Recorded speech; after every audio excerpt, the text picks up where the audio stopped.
To them, I am nothing more than a tool.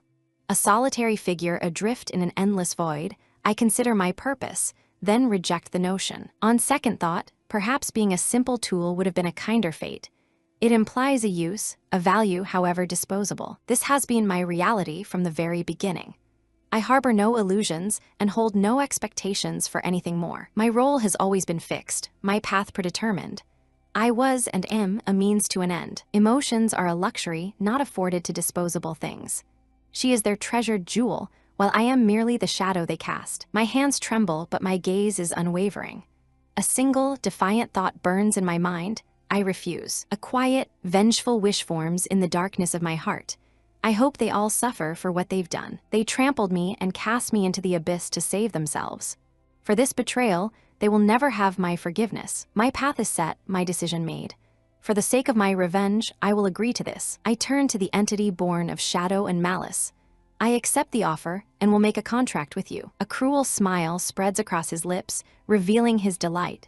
He finds this arrangement pleasing, my contractor. In the heart of the empire stands the seat of the Lord Bell family. They are renowned as the most powerful and unrivaled wielders of magic. Their magical power is a legacy passed down through generations.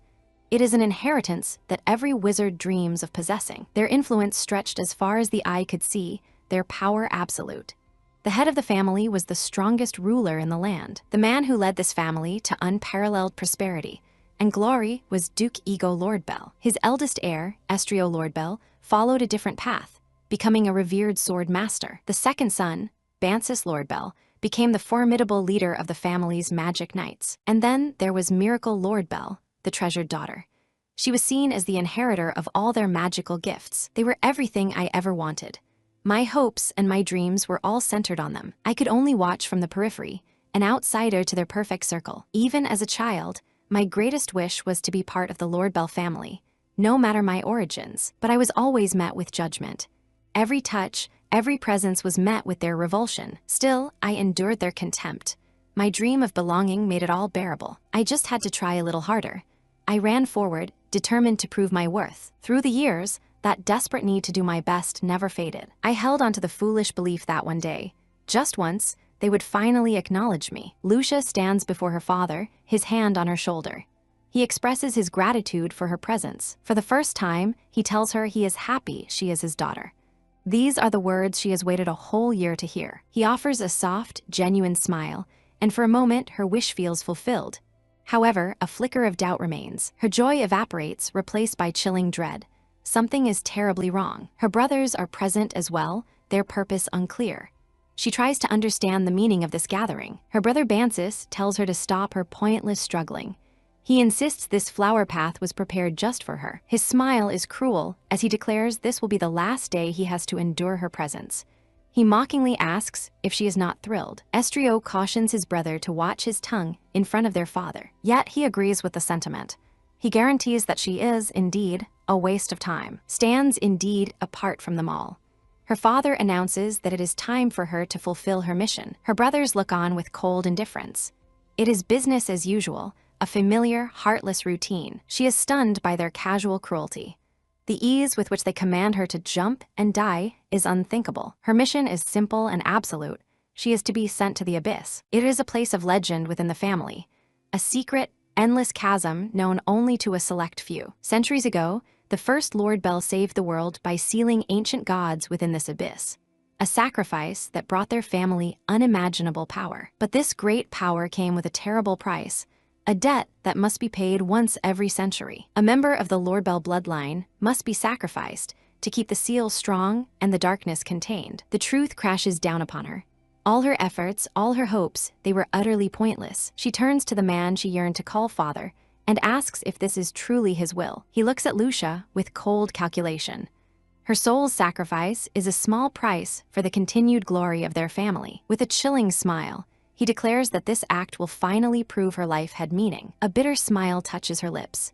If death is so glorious, perhaps her brother or another, more beloved child should have the honor. In a father's perfect daughter, in a father's perfect flash of fury, daughter, he strikes her across the face for daring to speak Miracle's name. He seethes with rage. declaring that a filthy creature like her has no right to utter the name of his true child. He looms over her, his final words a twisted form of pity. He thought he could grant her a merciful end, despite her lowly status. Weak and defeated, she looks up from the floor. She asks the question that has haunted her entire life, "Am I not your daughter too?" Her desperation turns to fury.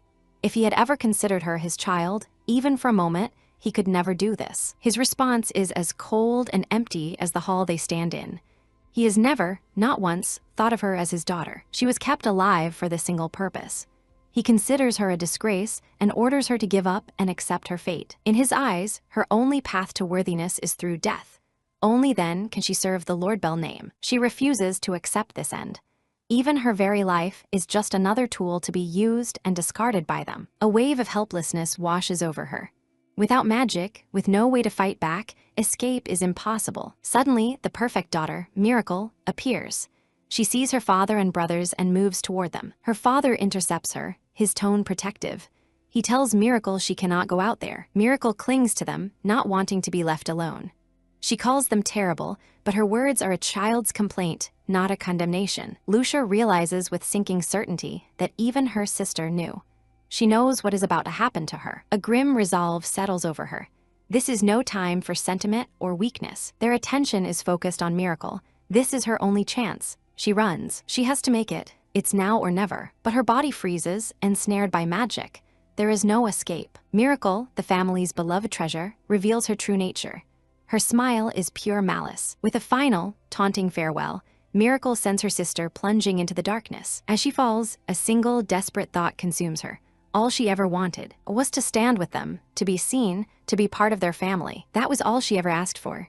A simple, impossible dream. As she drifts into unconsciousness, a form emerges from the void to catch her. Something has shifted in the abyss. The shadowy being holds her gently, intrigued by his new prize. This is an interesting development. She recalls the moment of betrayal, accepting that this fate was perhaps inevitable. Her life began with nothing.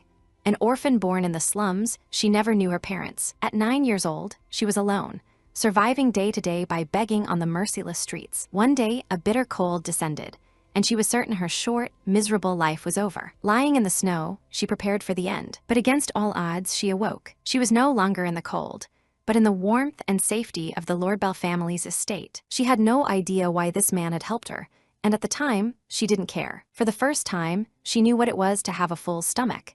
She would never be hungry again. Having a roof over her head, a shield from the biting cold, was more than she could have imagined. The simple comfort of a piece of bread felt like an impossible dream. And then came the news that shattered her world. She had a family. In that moment, holding a simple piece of bread, she felt as though she possessed the entire world. But the beautiful dream of an orphan who found her family was destined to become a nightmare. A year after her arrival, her brother Bansis subjected her to a cruel torment, locking her in a room with vipers. She was terrified, pounding on the door and screaming for someone to save her. By the time the door opened, the poison had nearly claimed her. She survived, but lost her sense of taste forever. Later, her father's only admonishment to Bansis was a mild warning about his own safety. In that moment, hearing his concern was only for the son who nearly killed her. She finally understood her place. The truth was a cold, hard stone in her heart. She would never, ever be one of them. Looking back, it was obvious. She should have seen the truth from the very start. So why did she cling to hope for so long? What more could she possibly have done? As she falls, she is caught. The being who saved her senses, something unique about her. A spark of malevolent curiosity lights his eyes. This unexpected arrival is far more interesting than any routine sacrifice. She awakens, completely bewildered. She fell, she is sure of it, so how can she still be alive? A voice beside her remarks on the weightless sensation of being in the abyss. She turns, her eyes widening in confusion and alarm. This world is not like the other one, he mused, his gaze sharp with an understanding she couldn't yet grasp. He lounges on his throne of bone and shadow, gauging her reaction with bored amusement. He wonders if she is surprised or merely timid. A hand reaches for the woman in white, his voice a silken welcome to the darkness. He is glad she came to this place. She clutches her chest, a startling thought taking root. Could she be the legendary evil god, sealed away in the abyss? A sudden dread seizes her as shadows writhe around her. This is no time for daydreams, she must be rational. He leans in, his breath a phantom touch against her skin. He finds her struggle dull and wants to provoke a more interesting reaction. She meets his taunts with a sudden, chilling certainty. His identity, she decides, is irrelevant to her goals. Her resolve hardens as he places a hand on her shoulder. He is not the one who is destroying her life. Her own family is. Her hands tremble as the realization dawns. There is no doubt in her mind who this person truly is. The truth settles in the oppressive darkness. He is the evil god, the one who was sealed away in this very abyss. She can't help but marvel at his appearance. For an evil god, he possessed an unexpected and captivating beauty. Her mind races with suspicion. He is surely toying with her, only to discard and kill her when he grows bored. All she truly desires is a peaceful end. A quiet sleep, free from the torment her life has become, is her only wish. His touch is a cold shock against her tear-stained cheek. He dismisses her turmoil, calling her a weakling for even thinking. His eye glows with an unnatural light as he issues a command. She is to listen only to him, and she is to remember. He reminds her of those who cast her down into this pit. The memory of the Lordspell's scum is a fire he willingly stokes. He lifts her chin, forcing her to meet his gaze. He offers her the ultimate temptation, the power to ruin her enemies herself. The word echoes in her mind. Revenge. She looks away, flustered and afraid, insisting she could never do such a thing. He dismisses her fears with a confident smirk. With his power behind her, there is nothing she cannot do. She looks down, her heart a storm of indecision and fear. He simply asks why she worries, as if the answer were obvious. He paints a vivid picture of her family's betrayal. They toast to their own glory, a celebration built upon her stolen life. The Lordspell family's perfect facade, he explains, was crafted from her pain and sacrifice. She is trapped in a cage of thorns, her suffering the foundation of their power. Their family is nothing but a sandcastle. He acknowledges the hardship she endured to escape death. It's a rare moment of what might pass for understanding. She turns from him, her voice cold and pragmatic. She knows his help will come at a price and demands to know what he wants. He confirms her suspicions without hesitation. This is not charity. It is a deal, a binding contract between them. He reveals his condition. In exchange for his power, she must use hers to free him from this place. His gaze is fixed on a distant light, a deep longing in his eyes. He is weary of this boring, lonely darkness and craves escape. The burden of his freedom now rests upon her. He tells her plainly that she is the only one who can do it. She insists she is worthless. Lacking the family's blessing or any magic of her own, she believes she has no power to offer him. He chuckles at her ignorance. She has no idea of the truth because it was a truth she was never allowed to know. He delivers a staggering revelation. Her magic was stolen from her, and she has been living as a hollow shell ever since. The meaning of his words crashes over her. She had magic. The possibility is so foreign, it feels like a dream. As the image of her family shatters in her mind, he directs her thoughts. She is to focus on a single, powerful emotion. He commands her to unleash her true feelings. It is time to stop suppressing her hatred for the House of Lordspell. A desperate resolve builds within her. She will not simply lie down and accept her fate. She does not want to die. A dark wish blossoms from her despair. More than wanting to live, she wants every single one of them to die. The full weight of their betrayal crushes her. They threw her away to save themselves, and for that, she will never forgive them. Her eyes burn with newfound purpose. Clenching her fists, she accepts his offer and agrees to the contract. His laughter is a wild, terrifying sound that fills the abyss. Her thirst for vengeance pleases him immensely. He seals their pact with a bite, his power flowing into her. He warns her that the path ahead will be filled with blood and screams. He promises her one thing as their contract is forged. In the end, she will be the last one standing. He holds her, sending her back to the world above. His final words echo in the darkness until they meet again. From within a locked tower room, desperate cries for help go unheard. Lucia is back, and she is trapped once more. Outside her door, a servant nervously questions the young lord's actions. He doesn't understand the reason for this cruelty. The servant begs to open the door, warning that the snake is loose inside.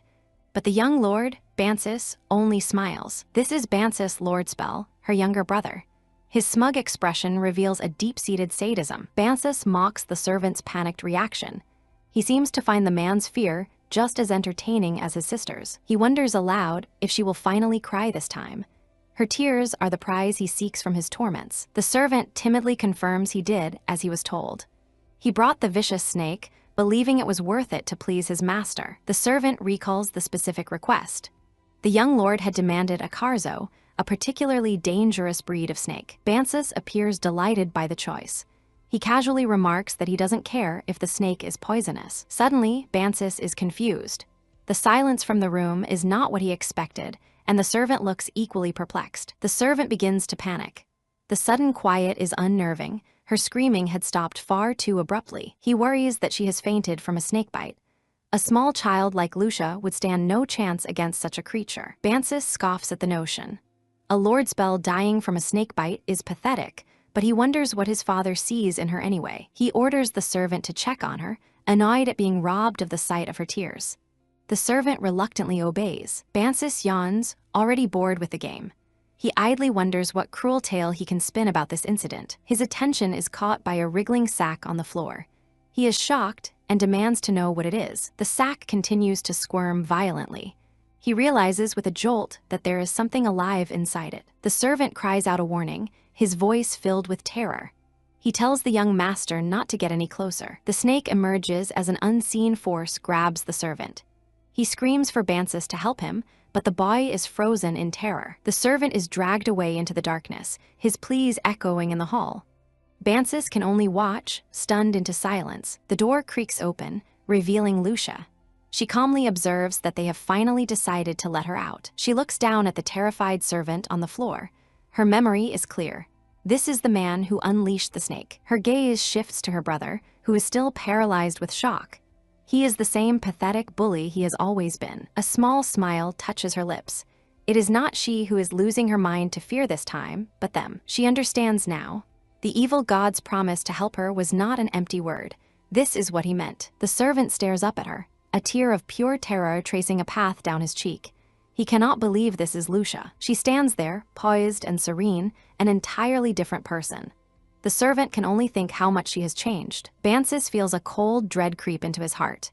He, a direct descendant, is truly and utterly terrified of Lucia. He grips his sword, his knuckles white. It cannot be true. He refuses to be afraid of her. Forcing a sneer, Bansis tries to reclaim control. He acknowledges her cleverness, attempting to sound condescending. He declares that he will let her off this time, as if he holds any power over the situation. Lucia meets his pathetic attempt at authority with cold amusement. She tells him it is he who should be thankful for her mercy. She sees him for what he is. A weak child hiding behind a mask of cruelty, impulsive and unable to control his own emotions. Bansis flinches as the truth hits him. He was scared of her. The realization is a bitter pill to swallow. She had always seen him as a fearsome tyrant. Now, however, she sees him clearly for the first time. With chilling calm, she delivers her verdict. "You are not such a big deal, Bansis." He grits his teeth, his face contorted with fury. Her insolence is beyond anything he can comprehend. He lashes out with insults, suggesting the snake's venom has driven her mad. It's a desperate attempt to regain the upper hand. She ignores his taunts, striking at the heart of his insecurity. He isn't as smart or beloved as their other brother. She poses a devastating question. If she were to strip him of the Lord spell name, what would he have left? A silent war is waged in their glares. "What is the difference between you and me?" she asks, knowing he has no answer. His hand trembles with unrestrained fury. How dare she speak to him with such contempt? Purple lightning crackles around him, a physical manifestation of his wounded pride. He cannot tolerate her defiance. His future potential is vast, but that future is a long way off. For now, his power is raw and untamed. He roars in outrage, unable to accept that a maggot could ever be on his level. His lineage is all he has. She sees him as nothing more than an inexperienced child. He can't even handle a simple challenge, let alone his own magic. Blinded by rage, he raises his sword, unstable power flaring around him. He vows to make her pay for this humiliation. He screams that he is not like her, a desperate cry to reaffirm his own superiority. She watches his tantrum with disdain. This outburst is an abomination, and that person will surely hear of it. As he points his sword at her, she feels nothing but pity. Stupid, foolish Bansis. He is a means to an end. In this new life, she will use him as a stepping stone. The head of the family watches from the doorway. He too will become a part of her path to revenge. She turns to face the newcomer, a knowing smile on her lips. She had been expecting him. She is Ligrin Fedrant now, reborn with a new purpose. This is simply who he is, and she will use it to her advantage. A man reflects on the nature of power in their world. Rulers are either born to the apex of society, or they are granted authority by those who already reside there. Ligrin Fedrant, the family's number 2, is one such ruler. A man who operates from the shadows, he is a key player in this game. A man of severe bearing serves as the head butler for the Lord Bell family. He is also the trusted assistant to the head of the house. His position is built on such profound trust that he oversees the education of the family's direct heirs. He is, without a doubt, the head's most confidant man. She reflects on the unexpected arrival of such an important figure. His presence here can only mean one thing. A sly smile spreads across her face as she realizes the butler must have detected her brother's clumsy use of magic earlier. She muses that her past self would have been content with simply seeing her brother in trouble. But things have changed. Such petty satisfactions no longer hold any appeal for her. She decides to intervene directly, offering to explain the situation herself to the head butler. She claims her brother is too distressed by the recent events to speak for himself, using it as a reason to take charge. The head butler questions her sudden authority, wondering if she truly intends to speak for the heir. She confirms her intention with unwavering resolve, deferring to his permission but leaving no room for doubt. From his perspective, the scene is clear. With his authority, there is no way he could misinterpret the power dynamics at play. He had callously ignored a servant bitten by a snake, and now he shows no concern for the child. This can only mean the child holds no value in his eyes. If he truly embodies the Lord Bell family's values, his focus isn't on the well-being of the children, but on something else entirely. His true priority is revealed in the glint of his spectacles, the discipline of the young master, Bansis. As a direct descendant, Bansis's foolish actions must be corrected to uphold the family's standards. This single incident is a symptom of a deeper issue. It's only a matter of time before the formidable Lord Bell family begins to fracture from within. She formally introduces herself, seizing the moment. Her name is Lucia. With a brilliant smile, she requests that the head butler explicitly mention her name in his report to the Duke. He considers her bold request, acknowledging it with a curt affirmation. He will remember this. As he departs, he believes he has done all that was necessary in this situation. She feels a sense of accomplishment. Now that Ligrin, the head butler, knows who she is, her plans can proceed more smoothly. Time is irrelevant. She is resolved to patiently set the stage for the vengeance she has sworn to enact. She will orchestrate the fall of this house and bear witness to its final, devastating ruin. She issues a silent, internal challenge to the entire Lord Bell family. They should anticipate what is to come. She turns to her brother, ready to shatter his assumptions about her motives for intervening. He believed she had stepped in to save him, a naive and foolish thought. She mocks the idea that she, the legitimate heir, would ever help the one who has caused her pain. His hope was nothing but self-flattery. Her actions were entirely selfish, driven by her own goals and no one else's. She clarifies that associating with him is a liability she would rather die than endure. He seethes with disgust at her arrogance, finding it utterly revolting. He is convinced she is completely oblivious to her own insufferable nature. She hopes her harsh words will have the desired effect.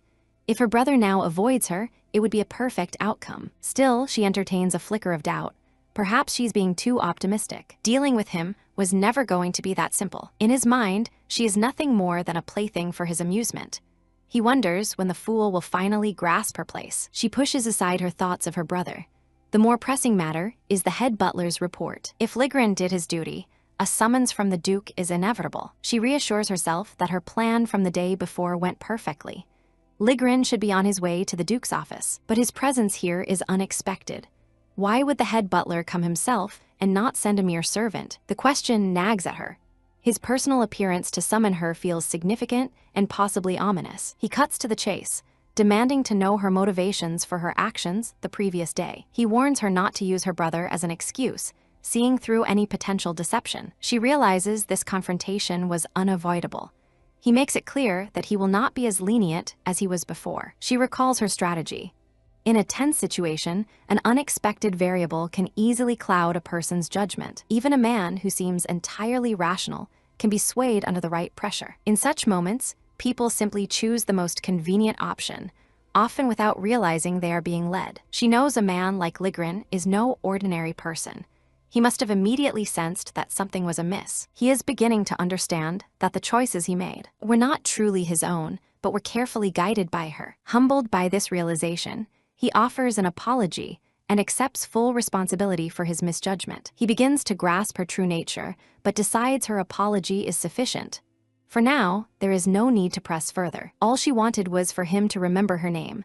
With that accomplished, she is satisfied. He is incredulous that she would orchestrate such a complex scene for a goal he perceives as utterly trivial. Suddenly, he lifts her into his arms. She looks startled as he speaks of the only person he truly answers to, the head of the house. He carries her to a door protected by a powerful seal. Only the Duke himself can grant passage. Access is restricted to a chosen few, himself and the Lord's own children. He reminds her of her station, telling her that she has no right to even speak of the family bloodline. He takes her wrist, his grip a firm reminder of her place. He guides her hand towards the glowing sigil on the door, emphasizing that she currently lacks the right and authority to be there. Standing before the sealed door, he repeats his warning for her to remember her place. Her small hand rests on the powerful magic, a barrier she has no right to cross. She is completely powerless, lacking the authority to overcome this obstacle. He informs her that a pattern will soon appear on her hand. He is giving her 1 hour, a temporary chance. As the grand doors begin to open, he challenges her to prove her worth. She hesitates at the threshold, understanding the weight of his command.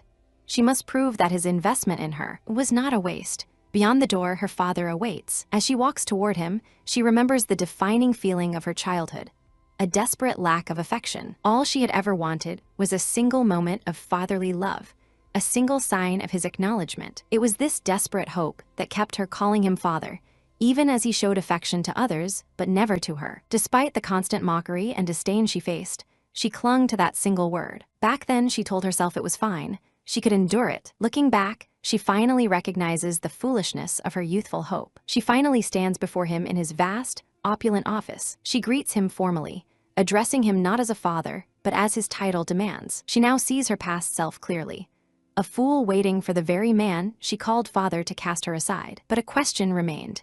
If he was so ruthless, why did he allow her to remain in his household at all? Her younger self had clung to the belief that there must be a hidden reason for her existence here. Perhaps it was because he had once truly loved her mother. Or maybe, just maybe, some part of him still saw her as his daughter. It was this naive hope that bound her to him, a hope that became a chain, preventing her from ever truly breaking free. She finally understands.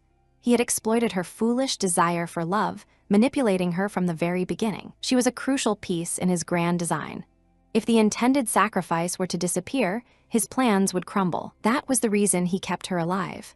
Not out of love, but for utility. She was the crimson-eyed girl, a tool for his ambition. But now she claims her own identity. She is Lucia Lordbell. She silently informs him that his plans will need to be revised. The game has changed. Duke Ego Lordbell, the master of the house, gazes upon her. He dismisses her, telling her to reflect on her place and learn a lesson from the day's events. The scene shifts back in time, just 10 minutes prior to her audience with the Duke. She resolved her stance. She was not a pitiful child seeking love, but a loyal hound proving her worth, waiting for the right moment. To demonstrate her commitment, she had made the drastic request to be removed from the family register. She knew that the meek obedience of her past life would never be enough to challenge the might of the Lordbell family. Her immediate goal is to prepare for the coming trials. She must prove her value to the family, whatever it takes. A moment of self-doubt flickers through her mind. Perhaps her actions had been too reckless. She is confident the Duke won't discard her, but she acknowledges that provoking him is a dangerous game. Until the day of her sacrifice, he has many ways to keep her caged. But as long as she is alive, she can continue to play her part. Forcing her into submission would be his last resort, a move he would prefer to avoid. She knows her father. He is a shrewd and calculating man. A curse known as rampage plagues the Lordbell bloodline. Even those born as geniuses cannot escape the destiny woven by their heritage. To have such latent potential that matters of great significance become mere pastimes is the undeniable proof of this blood. However, even that boundless blessing carried a fatal flaw. The Lordbells, despite their immense power, must endure the unpredictable side effects that come with it. In exchange for such brilliance, their deaths are always tragic and dark, the polar opposite of their vibrant lives. A young woman ponders the unknown trigger for the curse. Unless immediate measures are taken, the afflicted individual faces certain doom. She understands the grim finality of her family's fate. The person cursed will ultimately die. She realizes this terrifying trait is likely why the Duke cannot abandon her, dreading the chaos she might unleash. One of the children in the family must be chosen as the next sacrifice. The young girl feels she has already done everything within her power. She knows it will take some time before the Duke alters her circumstances. A woman with dark hair steals her resolve. She must find a way to undo the evil god's seal on him. He facilitated her revenge, and now she must grant his wish. It is, after all, the condition of their contract. The Smoir family serves as the loyal librarians of House Lordbell, a legacy they take great pride in. Xyrus, in particular, takes this pride to an extreme. His devotion to serving the house is so unwavering that he values it more than his own life.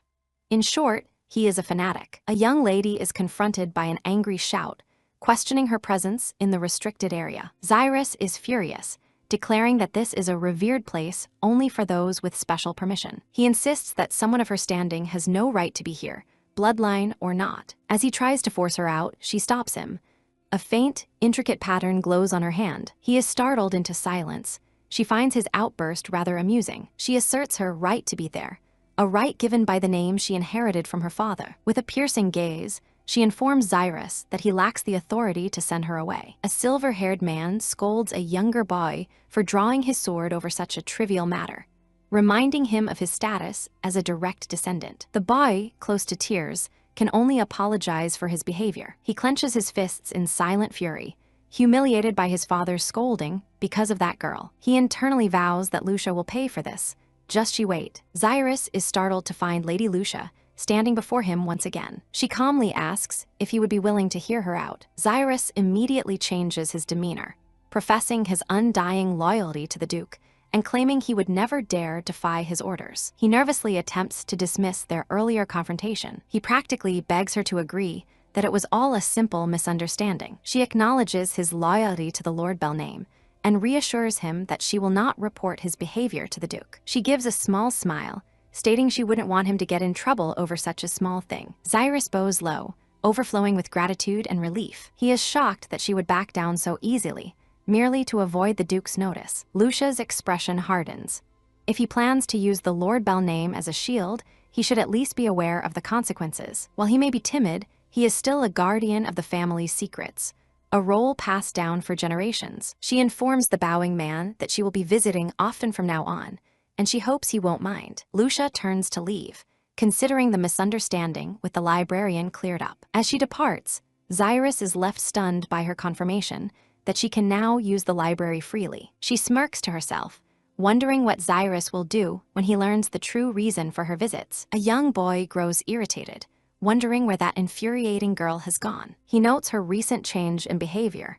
Instead of shadowing his father, she now seeks attention from the maids. He scoffs, wondering if fear has driven her mad. He recalls her strange behavior from the day before. He theorizes that her odd words were just a symptom of her mind, snapping from fear of a snake. His musings are shattered by Sir Ligren's words, which leave him in a state of shock. Xyrus frantically reports to Sir Ligren that the strange child has entered the sacred Lordbell library. He complains that she was defiant, telling him never to speak to her again before she left. Sir Ligren acknowledges the librarian's concern, but decides they will not pursue the matter. He quietly warns Xyrus to be more careful with his choice of words in the future. The Duke has issued a new policy regarding the girl's care, and it takes effect immediately. Xyrus looks confused. Sir Ligren clarifies that he must relay the new orders to the entire mansion staff. The young lady is to be moved to the guest quarters on the 3rd floor, and all staff will now treat her with the respect due a Lordbell or face punishment. The realization dawns on Xyrus. The 3rd floor is for royalty. This confirms the girl is truly the Duke's child. He breaks out in a cold sweat, mortified by how rudely he has treated her this whole time. Sir Ligren watches him, thinking that this conclusion is only logical. Just a few days ago, the girl was treated no better than a maid. Then, everything changed in an instant. He recalls her asking the chief butler for an audience, a stark contrast to her usual timid self. He also remembers her bold claim of being a Lordbell, which now seems entirely plausible. Perhaps there was truth to her claims from the very beginning. Lucia searches the library in frustration. Among the countless books, she finds no mention of evil gods. She knows she cannot ask the zealous Xyrus for help in the secret endeavor. The risk is too great. If the Duke were to discover her search for a book on sealing an evil god, she might be locked away forever. For now, her search is unnoticed, as Xyrus is too preoccupied to question her motives. Luckily, she has overheard rumors among the staff. The gossip suggests Xyrus hid something important in a special storage room. She finds a door marked "Do Not Open." This could be the breakthrough she needs. If this room is restricted to direct descendants who have passed a test, it might hold the answers she seeks. In her previous life, she never even got the chance to take the eligibility test. She knows that even if she had tried back then, it likely would have cost her life. This time, however, she will succeed, but she knows it will be a long and difficult path. She examines the fading pattern on her hand, knowing she must study it before it disappears completely. An opportunity to use this power so freely may not come again. Suddenly, a triumphant voice shatters the silence. He has found Lucia. The young boy, Bansis, storms into the room, furious that she thought she could hide from him. He boasts about how easy it was to find her, and chastises her for the trouble she has caused. Her words from yesterday angered him so much that he couldn't even sleep. He leans in with a cruel smile, ready to teach her a lesson for her audacity, reminding her of his superior position. She calls him an idiot and tells him to look up, but he scoffs at her strange command. Puzzled, he glances upwards. He suddenly finds himself on the floor, dazed and groaning, struck by a falling book. It was too sudden to avoid. He lies there in shock, wondering what just happened. He feels no pain, which is strange for a heavy book falling on his head. A faint light seems to emanate from somewhere. His eyes widen in horror. He sees blood. He looks up at Lucia, asking in a choked voice why she did it, his eyes fixed on the blood running down her face. She glares down at him with pure hatred, her face bruised and bleeding. She loathes him. Bansis is utterly bewildered. He only wanted to assert his dominance, so why did she protect him? He remembers her words about his shabby room, finally understanding her kindness. The doctor reports that Lucia's head wound isn't deep. However, her poor physical condition suggests a long period of malnourishment. He instructs the maid to watch Lucia's diet carefully, in addition to administering her medicine. The maid sees the doctor off, thanking him for his help. The maid turns to Lucia, who is still dazed, and begins to explain the current situation. She introduces herself with a kind smile as Marine, Lucia's newly assigned personal maid. Lucia struggles to process the information. A personal maid, and she's staying here from now on. She learns she's in a guest room on the 3rd floor, a fact that leaves her speechless. Marine beams, impressed with Lucia's sharp mind despite her confusion, and confirms it's all true. She explains that the Duke made the announcement to all servants, ordering them to move her and treat her with the utmost care. Marine, the personal maid, presents herself with a demure but confident expression, feeling privileged to have been assigned this role. With an enthusiastic smile, Marine pledges to give her all in her new position, asking for her lady's guidance. The lady is in disbelief. Being assigned to the 3rd floor, a place she never dared dream of, and having a personal maid feels utterly unreal. It seems the news of the disownment shocked even the Duke. She contemplates this with a somber, knowing gaze. A wave of frustration washes over her as she remembers how that fool Bansi ruined everything yesterday. Lying in bed, she feels a sense of contentment, considering that this new beginning might not be so terrible after all. The sudden concern for her hunger, after a full day without food, catches her completely off guard. Marine happily explains that the head chef prepared a special meal for her recovery, a light dish as per the doctor's orders. She stares in disbelief at the meal. This is what Marine considers a light meal. The thought is bewildering. The sight of the food prompts a memory. Before arriving here, eating was merely an act of survival, a desperate routine. All she had to eat back then was cold, hardened bread with a pitiful amount of soup and mashed potatoes. In those desolate days, she couldn't afford the luxury of caring about how her food tasted. After her sense of taste vanished, eating became a purely functional act, a way to sustain a life devoid of pleasure. Pulled from her dark thoughts, she looks up in confusion as Marine calls to her. Misinterpreting her hesitation as a sign of lingering illness, Marine offers a cup with a knowing smile. Flustered, she quickly denies Marine's assumption, insisting she was simply lost in her thoughts for a moment. The maid, though a novice, is not clueless to her lady's state and decides to take matters into her own hands, offering a spoonful of food. Startled by the gesture, she protests, insisting she is perfectly capable of feeding herself. As she eats, a simple fact washes over her with profound impact. The food is warm, not dry and hard like she's used to. And then comes the greater shock, a sensation she thought was lost forever. She can taste it. A moment of clarity passes, and her maid's voice breaks the silence, inquiring if the meal was to her liking. Looking down, almost shyly, she admits that it was delicious. The maid watches her, taking in the quiet confession. Delighted by the response, Maureen beams, knowing the chef will be overjoyed to see that the plate has been wiped clean. Maureen then excuses herself to fetch some herbal medicine, urging her lady to rest for a while. Overwhelmed with emotion, she covers her face. She couldn't put the spoon down, despite having been unable to eat since her return to the past. Tears of joy well in her eyes. It was, without a doubt, the most delicious thing she had ever eaten in her life. It wasn't just the food. It was also the unexpected kindness from her personal maid, Maureen. This unexpected warmth made her lower her guard, a vulnerability she hadn't felt in a long time. It has been so long since that fateful day. This is the first time anyone has shown her such warmth. She remembers him, the only person who was ever on her side in this cold, desolate estate. He was the one person she desperately longed to see again, a beacon in her bleak existence. It was his warmth that gave her the strength to endure everything that came before. Now, with this second chance, she is determined to be the one who gives him strength in return. It has been a long time. She gazes around the vast hall, certain he must be here somewhere. She seeks the one known as Enrixis, the revenant who would appear 5 years from now. This is the training ground of the first armament of Lordbel, the most formidable order of magic knights on the entire continent. Only the most skilled and powerful magic knights are chosen to gather in this prestigious place. This training ground is a special place, exclusively used by the First Order. Standing before the grand entrance, she feels how absurd it is for a mere child to set foot in such a hallowed place. Yet, she has never had an issue entering. She wonders just how many times she has visited this place. She has certainly visited more often than she should have. Witnessing these intense training sessions, the fierce clash of blades proves their reputation. The Knights of the First Armament are indeed incredibly talented. Here, they learn the unique magic of Lordbel through an oath ceremony, a technique that allows them to channel magic into their weapons. She recalls his power. Even if he is the only member of his unit, his strength rivals that of other division commanders. Looking back, she realizes again just how truly incredible he is. A memory flashes through her mind.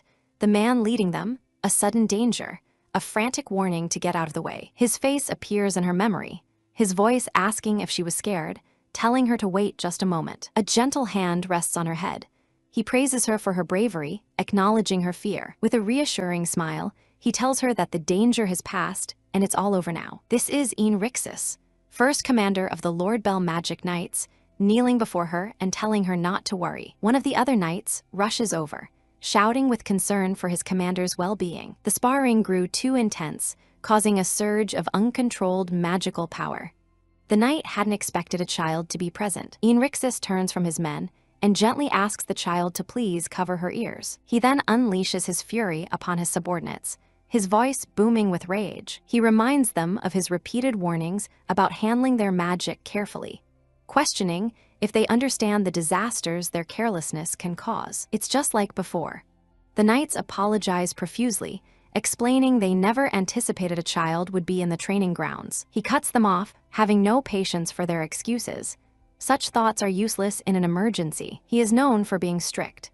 Their duty is to fight demons, a task where a single moment of distraction can lead to death. He reminds them that he chose each of them personally, that they are the proud members he has watched over for a long time. He warns them not to take today's incident lightly, and they bow their heads in understanding. Beneath the harsh exterior lies a man with a fundamentally gentle heart. His anger subsiding, Enrixis finally turns his attention back to the child, asking how she found her way here. He sighs in frustration, exasperated by the negligence of parents who would allow a child to roam in such a hazardous area. A small, secret smile plays on her lips.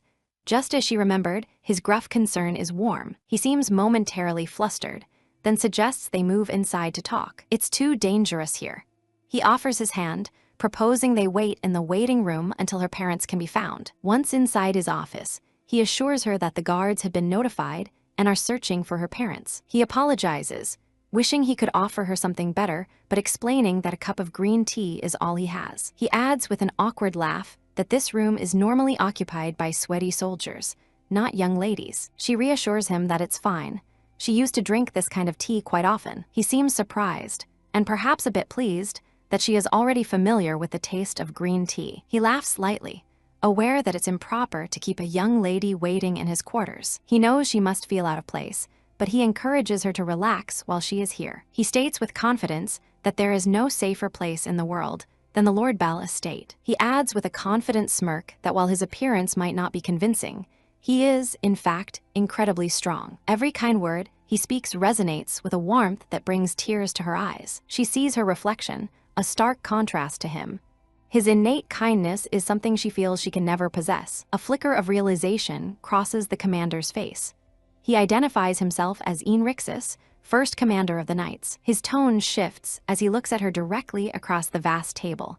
He knows that she already knows who he is. His gaze is sharp and discerning. He is the first Knight Commander, Enrixis. The statement hangs in the air between them. There is no doubt in his mind that she is aware of his identity. Caught in her deception, she looks up as he directly questions her pretense. He leans back, waiting, demanding she answer him. A self-deprecating smile appears. He muses that he thought his own act was convincing and wonders if it was truly that obvious. He concedes her point. Of course she knows him.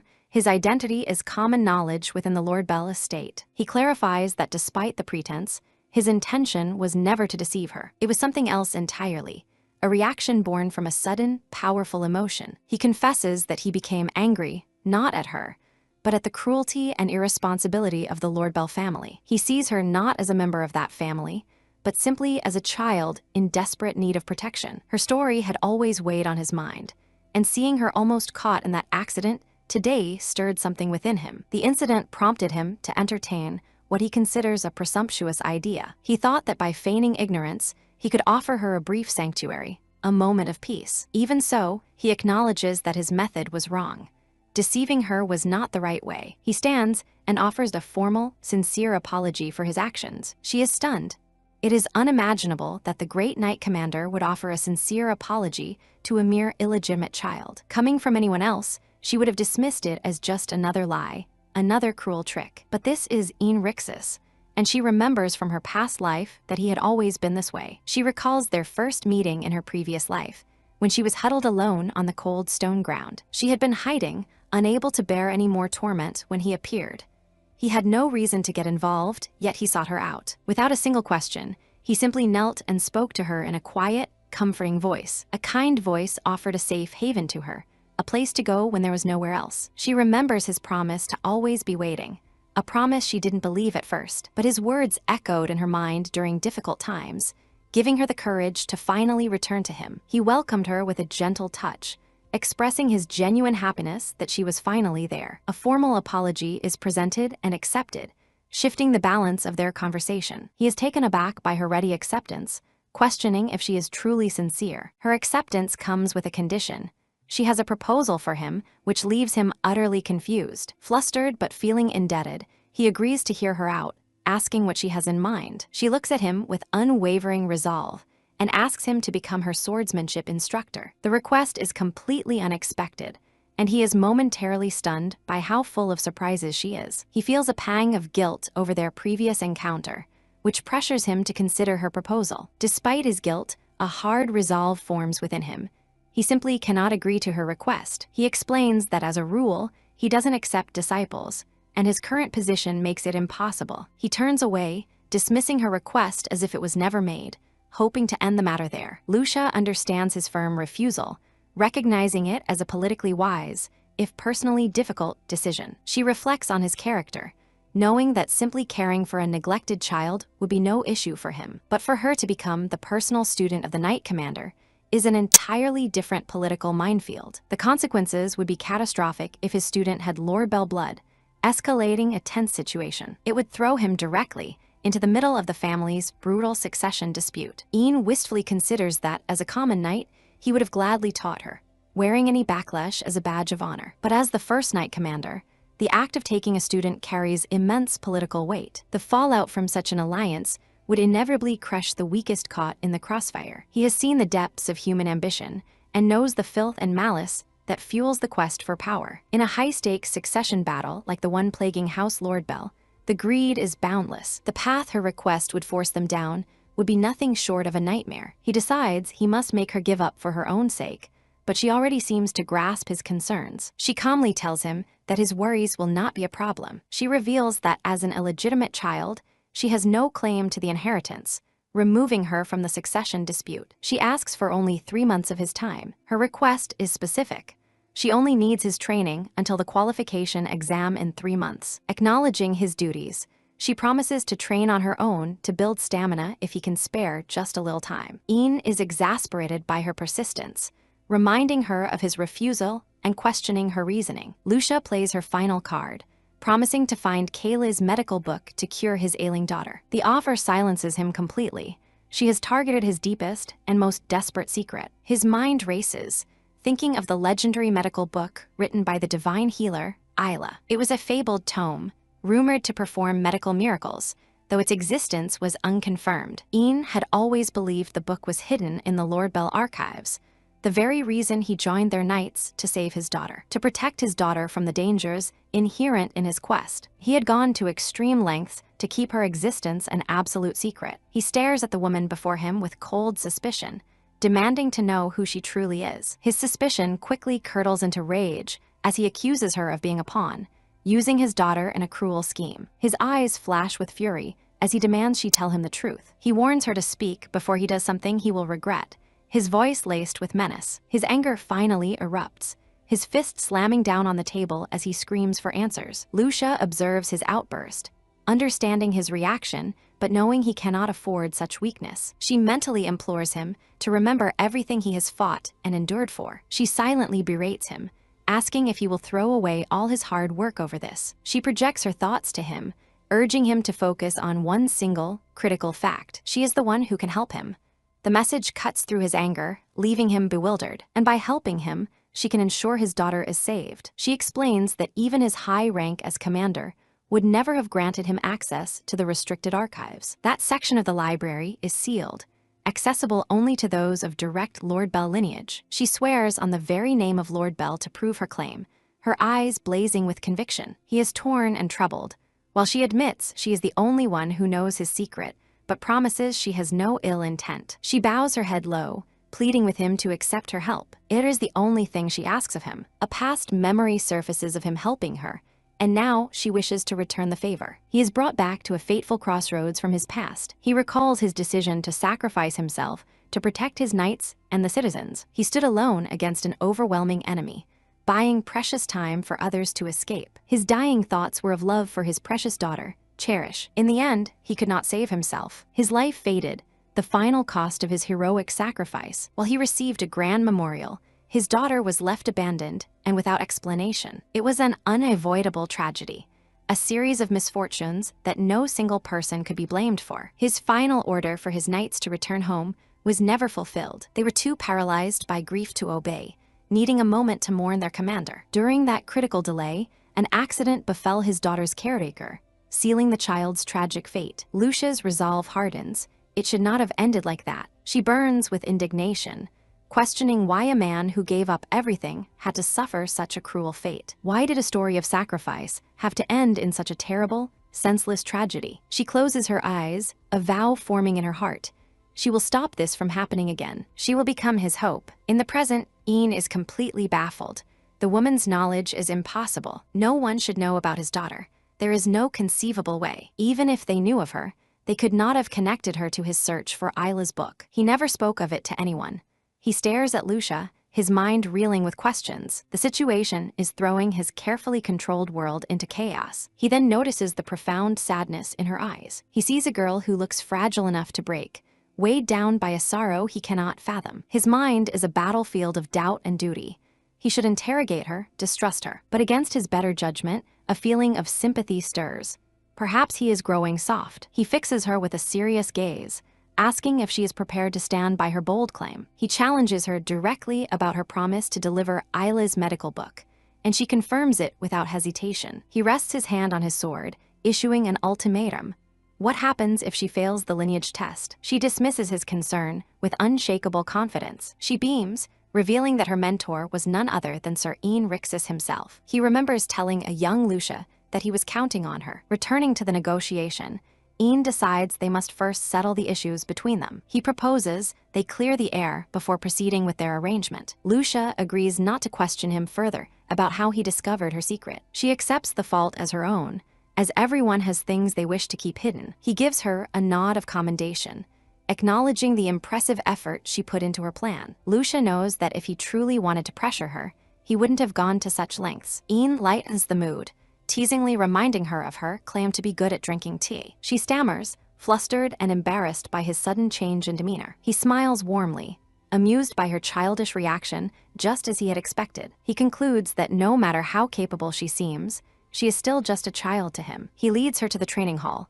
announcing that this is where her education will begin. She will learn not only swordsmanship, but everything necessary to pass her upcoming trial. A trial of direct lineage looms, a daunting maze designed to test the worthy. It serves as an assessment of potential for the family's heirs, and overcoming it requires certain skills. Great physical strength and extensive knowledge are the keys to succeeding in this demanding ordeal. The commander believes the young lady's intelligence will make the academic aspects no trouble for her. However, he worries about the real issue, which is her physical stamina. She understands that stamina is difficult to build in a short time, accepting the difficult truth. He bluntly states that she will likely struggle in this area, gauging her reaction. Confused at first, she then admits her lack of swordsmanship training and poor stamina. With clenched fists and burning resolve, she declares she will simply practice more than anyone else. She explains that since no one at Lord Bell pays her any mind, she has an abundance of time. Looking him in the eye, she vows to practice hard every single day to guarantee her improvement. She asks for his patience,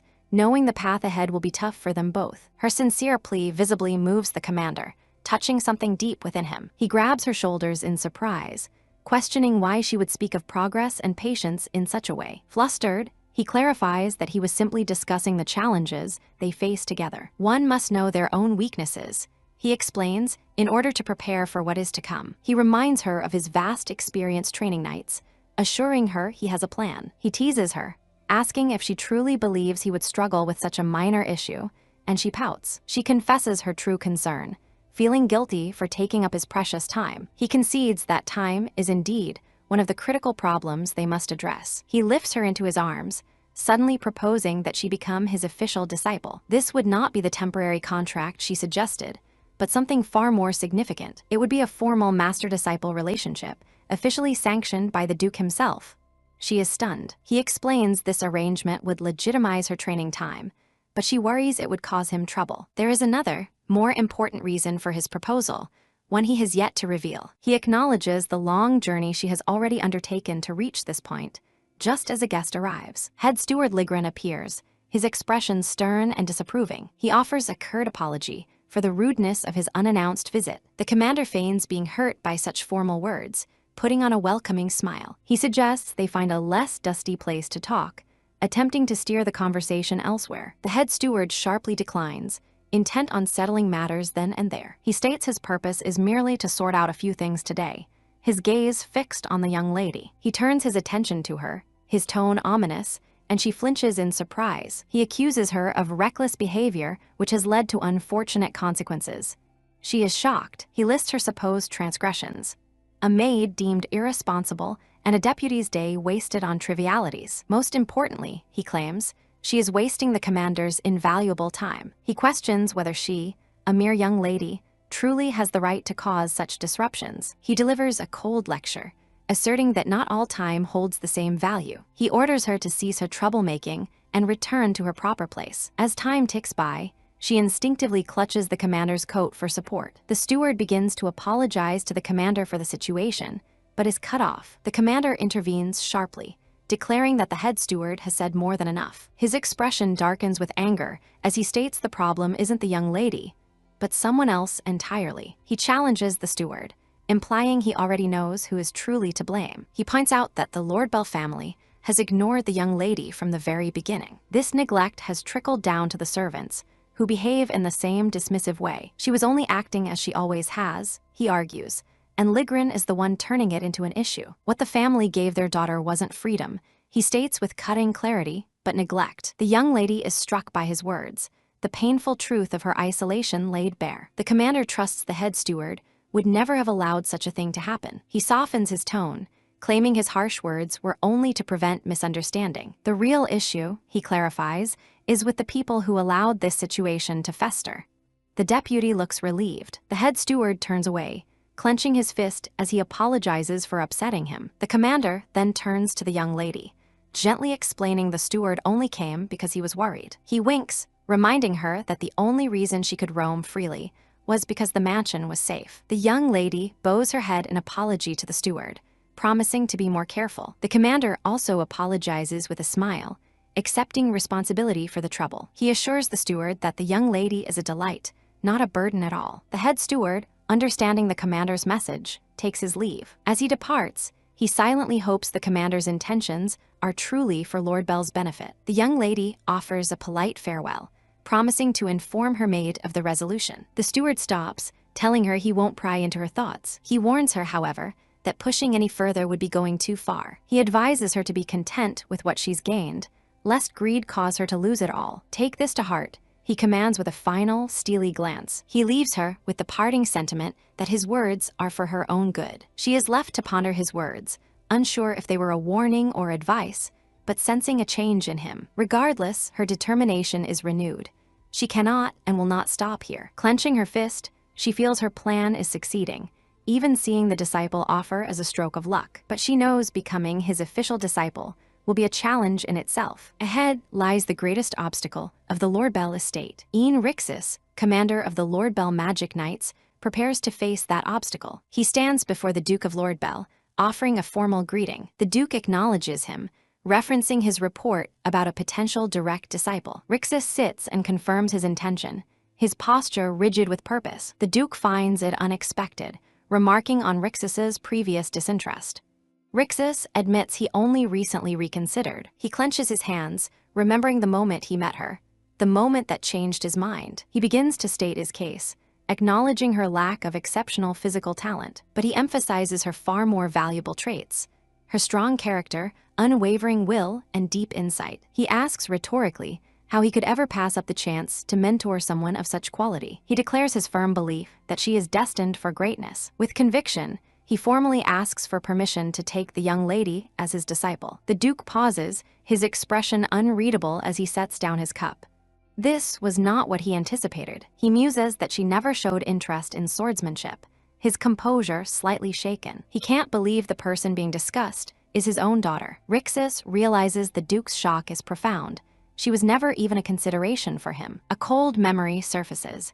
The Duke's belief that those who fail to meet his standards are worthless. He flashes back to his own desperate plea, on his knees with spears at his throat, begging for a chance. He had presented himself, Rixus, willing to do anything to become a knight. The Duke had looked down on him as if he were an object, demanding he be removed from sight. He had been treated like garbage, a humiliation that fueled his relentless ambition. The memory of that day drove him to become the man he is now. So he is stunned when he anticipates an easy approval from the Duke. He had been ready to risk his entire career, but the Duke's simple assent catches him off guard. The Duke rises and agrees to trust his commander's judgment.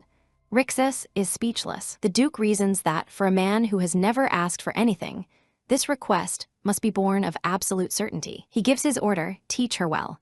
Rixus absorbs the command, filled with relief and resolve. Then the Duke adds one final, chilling word, a name that changes everything: Miracle. Rixus's expression hardens. He knew it would never be that simple. He clenches his fist in grim understanding. The true cost of this approval was set from the very beginning.